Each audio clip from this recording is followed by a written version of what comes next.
Subukan ko mag-wrap dito sa may baba nito. Yung isang stem, ito, isang sanga, tatlo ang idudugtong ko. Ayan. Para magka-layer-layer siya. Subukan ko po kung mabubuhay. Siya ng grafting tape. Ito po yung grafting tape gamit ko. Pwede rin po kayong gumamit ng supot ng ice. Minsan po pag naubusan ako ng grafting tape, yun po yung ginagamit ko, yung supot ng ice. Wag din po masyadong mahigpit at hindi rin po masyadong maluwang. Yung katamtaman lang. Sana mabuhay. Una, lagay muna natin itong plastic dyan. Tapos, itatalukbong po natin to. Ganyan.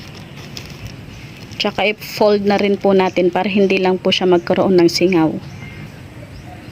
Ganito ko po siya nabalot. Basta po may pag-anuhan lang po yung sisibol na dahon. Tapos, siguraduhin lang pong walang singaw. Eto na siya.